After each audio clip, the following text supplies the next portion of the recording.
Hi, I'm Trish. I've got some good news. If you saw my last video, you'll know that I've been really struggling with my weight, really struggling to have some healthy eating habits because I've had this deadline coming up. I can't remember if I mentioned what the deadline is or was. It was an appointment with my plastic surgeon about my tummy tuck.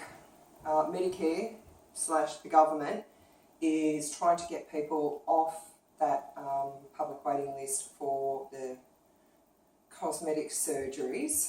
So they have ordered reviews to be done for everyone on those public waiting lists by the end of March. So because I'm on a public waiting list to have my tummy done, my name came up and I had to have a review, and my surgeon had to basically in that review determine that I fit the criteria. And that one criteria that was driving me crazy, like I've lost 5 BMI points and all this sort of stuff. I've lost probably close on 30 BMI points, so I fit that criteria just fine. But I also had to be under a BMI of 30, I wasn't. I was at a BMI of 32 or something. I had a lot of kilos to lose.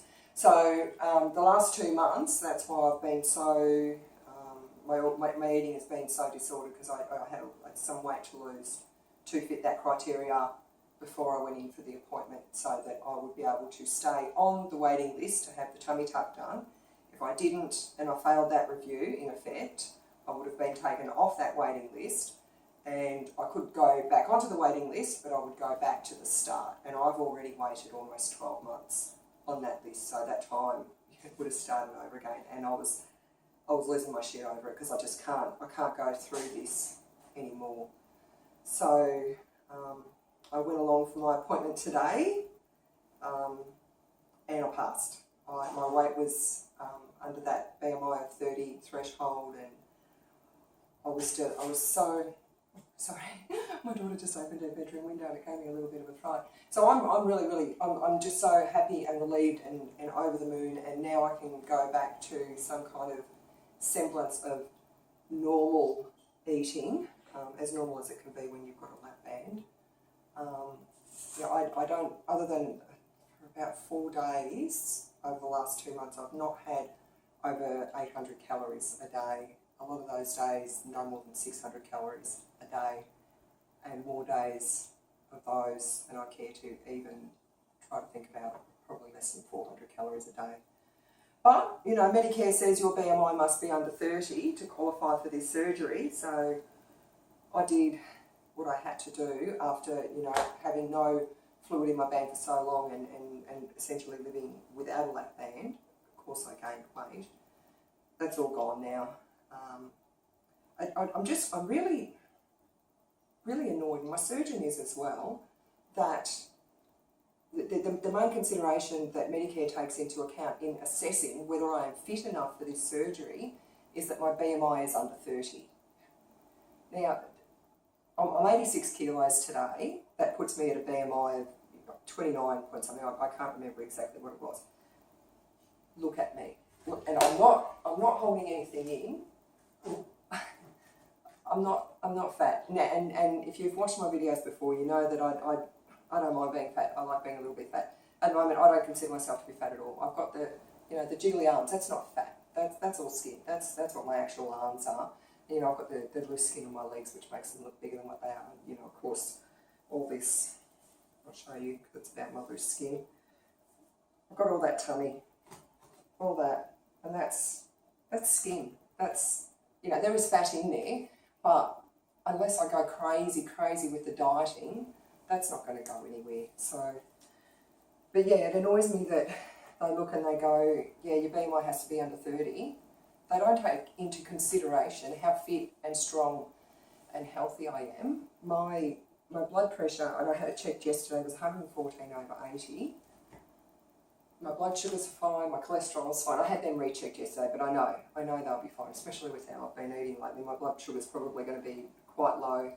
My cholesterol will be amazingly low. I have a resting heart rate of 40. I have a recovery heart rate of 35. I can plank for a minute. I usually don't. I usually only plank for half a minute, but I can plank for a minute. I can do a bridge. I can hold a bridge for 2 minutes on my toes with a 10-kilo weight on my hips. I'm working out at the gym 3 or 4 times a week. If I get it set into my head, I can run 5Ks, but I don't because it's just too hard with all this, all this skin flapping around. It's too hard on my body. But Medicare doesn't look at that. They just look at BMI. I don't smoke.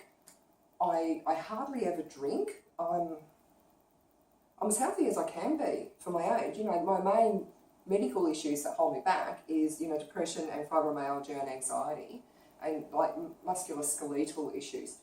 None of those impact on surgery. They impact on my recovery with the depression and everything, but that is something I can deal with and I can get through. So, I'm just happy that the appointment today went so well, and he checked out my boobs as well. I've still got some areas of fat necrosis. I've got 1 in this side and 2 in this side here and here. This breast has also bottomed out a little bit here, which it makes it like bigger and makes the nipple look like it's sitting too high, only a little bit. So he said he could do cortisone injections in the fat necrosis, but the likelihood was that it wouldn't resolve it completely, and that at some time I would have to have them surgically removed anyway. So when he does my tummy tuck, he's going to take care of those as well, just surgically remove them. I think he can go in through my existing incisions for the most part, and he said because he's got to open this one up anyway, he'll just run it in a little bit there, and that'll fix the bottoming out. And he'll fix my dog ears on my scars that go around here as well. And he said, the scars will probably go around my back a bit more. I don't care, I scar really well, my scars are really nice. So all in all, really good appointment. Now I can eat today. I had pasta and I had a little bit of bread and butter and I had salt. I've so been limiting my sodium intake to keep fluid retention at bay. I have barely eaten carbs at all for the last 2 months. I'm going to make myself up a really nice antipasto platter for dinner, so some cheese and olives, and I've got some peri-peri twiggies, and I'm going to have a glass of red wine. Still low carb like that, but I'm going to need to work with a dietitian quite closely to up my calories to probably between 12 and 1600, so that I can at the very minimum maintain the weight that I am now, and hopefully, because I do like to have a buffer, get off maybe another 5 kilos, maybe, even though I don't want to. I already feel like I'm too thin for me, but I'll need to work with a dietitian to do that. As of right now, I'm going to aim for a minimum 1200 calories a day. Absolutely maximum, no more than 1800. I know that has worked for me in the past. Up to about 1800 I can maintain. Anything lower than that I lose weight. I'd like to aim to lose weight maybe about half a kilo a week, which is it's sensible, it's healthy. I'd like to be able to eat some carbs, still keep, high protein, lots of veggies, some fruit. I haven't eaten fruit for so long. I'm really looking forward to that. I'm going to have some pineapple tonight with some ricotta.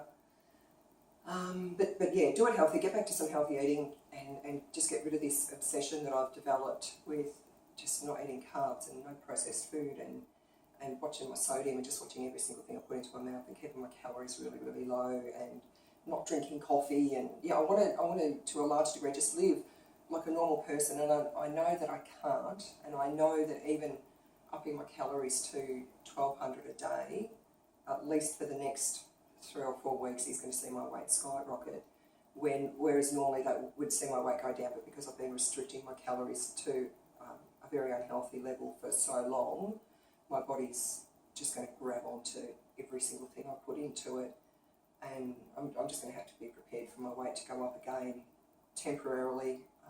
I'll probably go up 4 or 5 kilos, I imagine.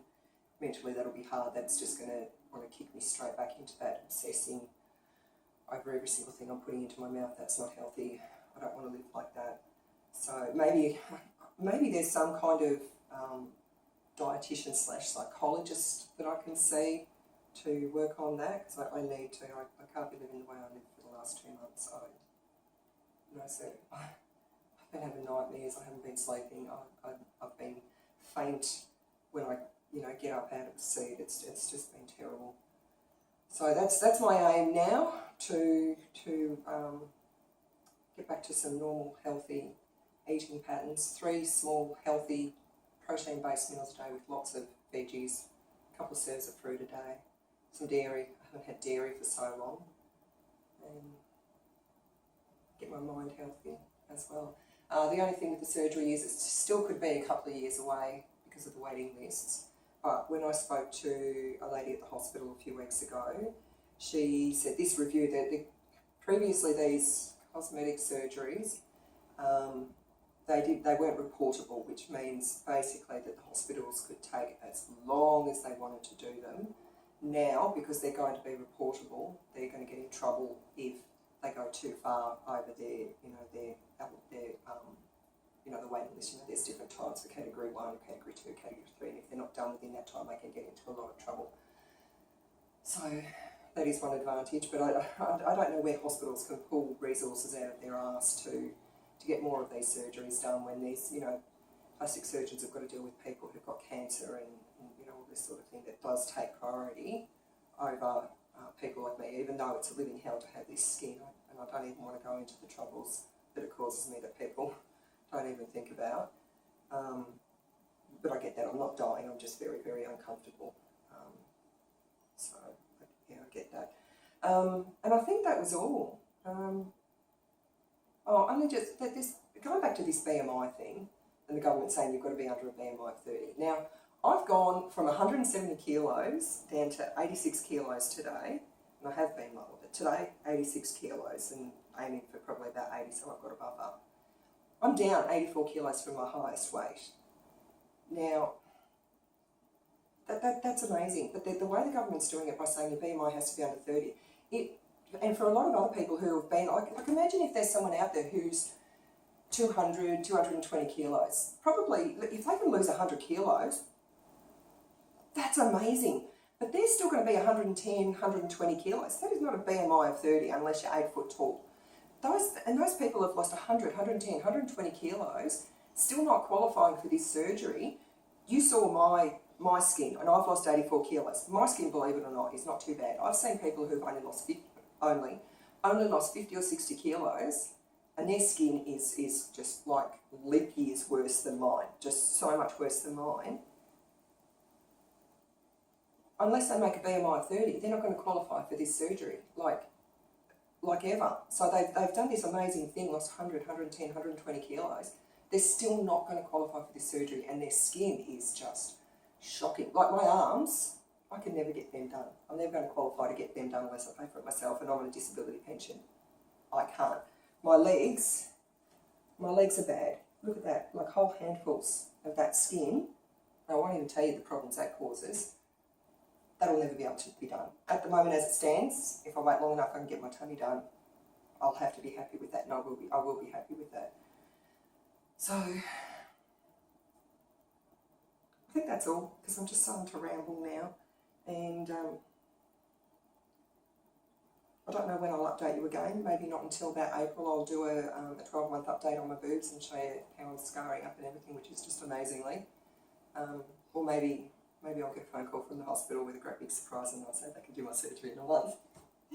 Then I'll probably have to go back to 800 calories a day just to maintain what I've lost, but I'll cross that bridge if I come to it.